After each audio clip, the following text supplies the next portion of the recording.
కొన్నిసార్లు తాకట్టు కన్నా అమ్మకమే మేలు కదా. Value gold 9477894778. వెంకట్ తిరుపతిగా మీది? తిరుపతి ఓటరే మీరు? నా రాష్ట్రంలో పరిస్థితులు ఎట్లా అనిపిస్తున్నాయన్న పాలిటిక్స్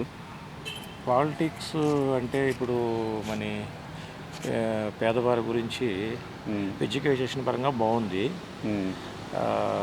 కాబట్టి రూరల్ ఏరియాస్ మొత్తం జగన్ సపోర్టెడ్గా ఉంది.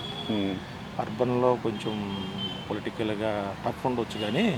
ఎందుకంటారన్నా రూరల్లో అర్బన్లో తేడా ఏంటి? తేడా ఏంటంటే విలేజెస్లో బాగా అవేర్నెస్ వచ్చింది ఎడ్యుకేషన్ గురించి. డబ్బులు పంపించడం కానీ వాళ్ళ అమ్మ ఒడిలని ప్లస్ ఆసరాలు అనేసి అవేర్నెస్ కాదు, అది డబ్బులు వాళ్ళకి ఉచితంగా అందుతున్నాయి కాబట్టి వాళ్ళు వేస్తున్నారు. అది అవేర్నెస్ అని ఎట్లా అంటారు మీరు? అంటే వాళ్ళని అవేర్నెస్ అంటే ట్రీట్ చేస్తున్నారు. రాజకీయాలు నిజంగా ఎట్లున్నాయని తెలుసుకోగలిగితే అవేర్నెస్, ఎవరు ఏం నిజం ఏం చేయండి అనేది తెలుసుకోగలిగితే అవేర్నెస్.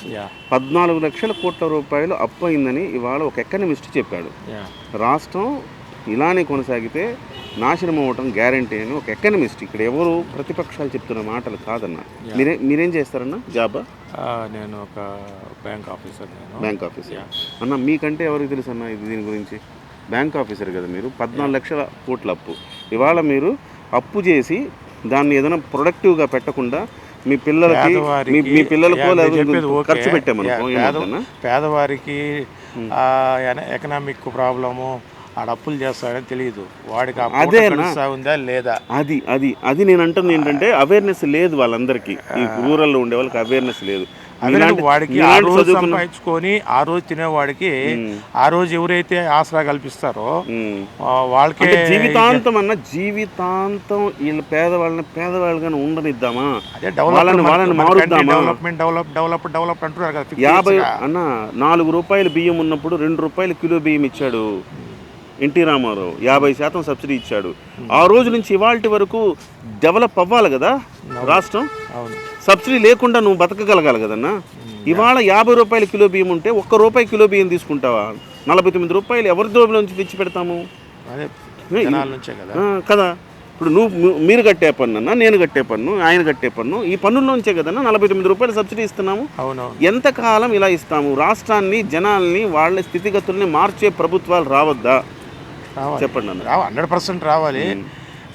ఇప్పుడు పవన్ కళ్యాణ్ గారు 25 కిలోల బియ్యం కాదురా బాబు, 25 ఏళ్ల భవిష్యత్తును ఇవ్వాలనుకుంటున్నాను అని అన్నారు.